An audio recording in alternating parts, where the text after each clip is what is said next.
Hi guys, this is my second attempt to film the Kpop History tag, and the first attempt was back in April. So I saw this tag at May's channel, so link in the description for her video, and I actually filmed my first original one then, but I never edited it because of exams and stuff. So, and in the summer it was like too late to edit like an at least 2 months old video, so I decided to refilm it, and hopefully it can be a shorter video because that's always nicer. So first question. First K-pop song. My first K-pop songs, I count more, is Chinese Ring Ding Dong, 2PM's 10점 만점에 10점, so 10 out of 10, and Colors, which was a commercial song for a Samsung phone. And this was in 2009, and when I got into K-pop in 2011, my first K-pop songs were 21's I'm the Best and Hyun's Bubble Pop. And well, back in 2009, I think I saw Sorry, but like I really don't know because I just didn't pay attention when my friends showed them. Second question. How did you discover K-pop? I discovered K-pop through my best friend who knew about K-pop early 2009, I believe, and she bothered me with it a bit, but I told her I wasn't interested, and later in 2011 she got me into K-dramas, and after that it wasn't too long until I got into K-pop as well. Question number 3. First female bias is Bomb of 21. Question number 4. First male bias is Younghwa of CNBLUE or Taecyeon of 2PM, because I remember him from 2009, like when I saw the 2PM videos. I remember him and his ears. So that way, he's kind of my bias. Like, I just remembered him for much longer, so I sometimes count Taecyeon as my first ever K-pop bias even before I got into K-pop, so like that's in the plus. So Taecyeon and Younghwa, but 2 different years. So question number 5. First favorite female male K-pop group, and it's CNBLUE for me. Question number 6. First song you learned the choreo for. I never really learned the choreos, but I did learn 21's I Am the Best, but after thinking about it, it was not a big deal because YG, so that's at least a dance, kinda a dance, so that counts. Question number 7. Favorite K-pop group right now. I really don't like the expression right now because it suggests that it's gonna change, and no, it's not gonna change. So it's Super Junior, obviously.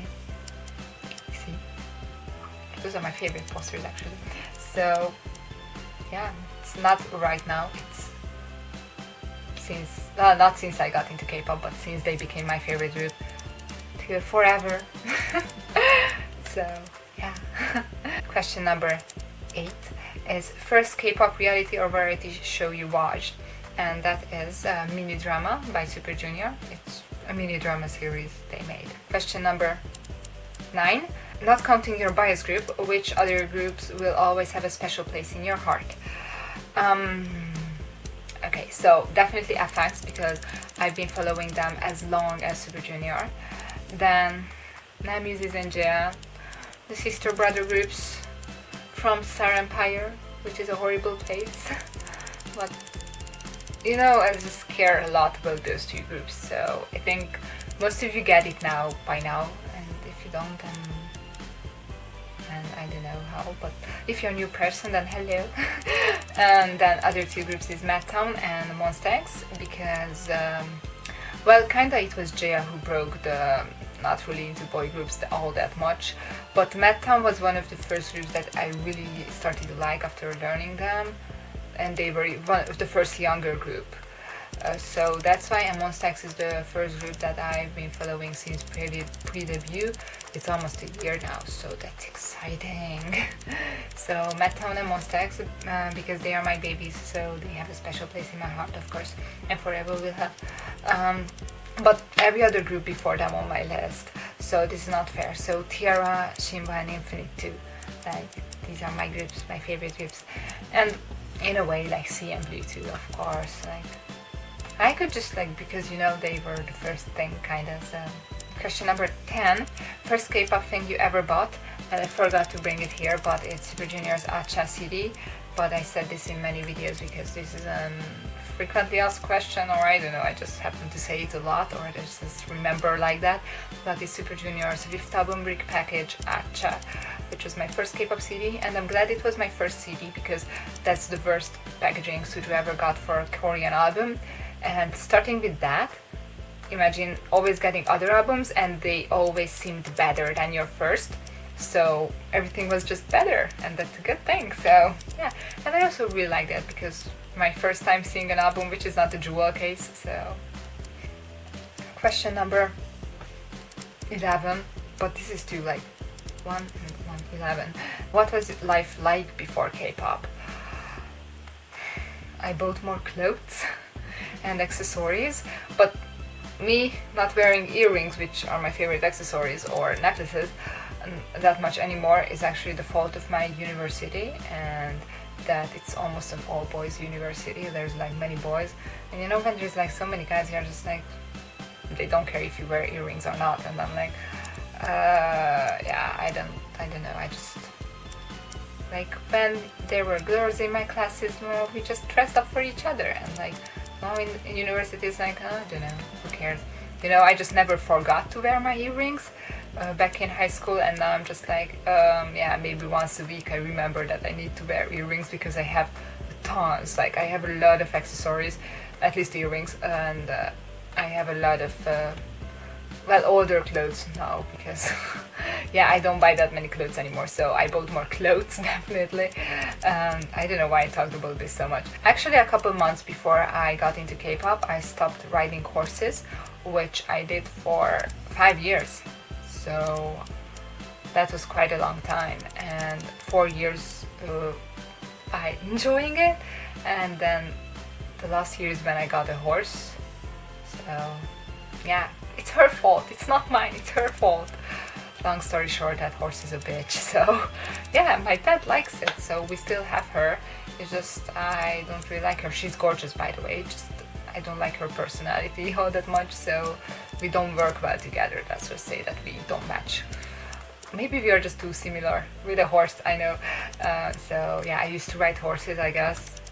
Yeah, I was that horse crazy girl. You know how they say there's always that girl in your class who was like all that crazy about horses. Yeah, that was me.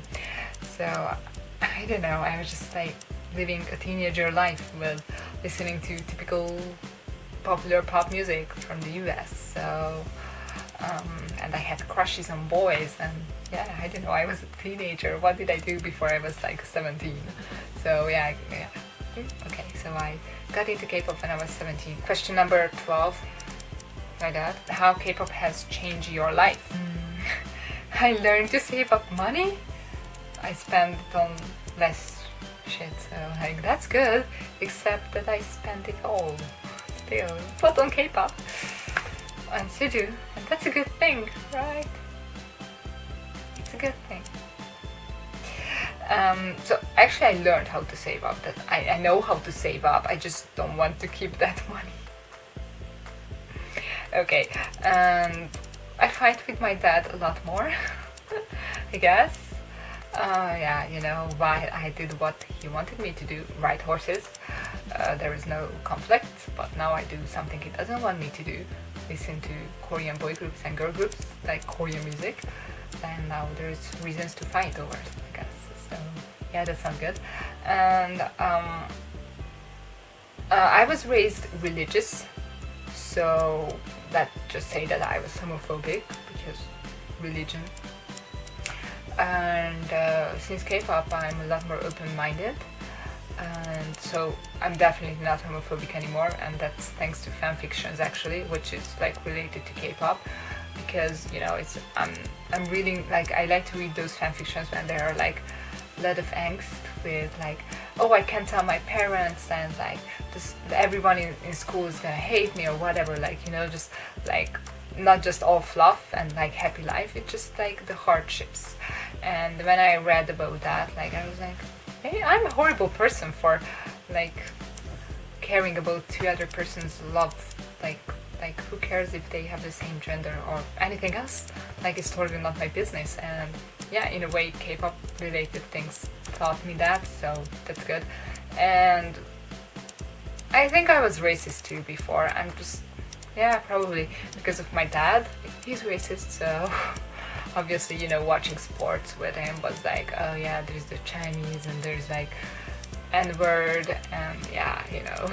So yeah, those things change, and that's all thanks to K-pop. So actually K-pop can have like these good effects in your life. Isn't that nice? Like, you stop being homophobic and racist. That's awesome.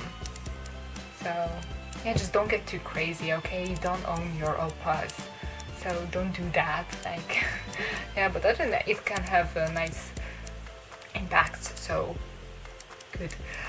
That's all. Question number 12. So yeah, thank you for watching, and hopefully I edited this on time and I won't have to refilm another one, a third attempt. So yeah, thanks for watching. Bye.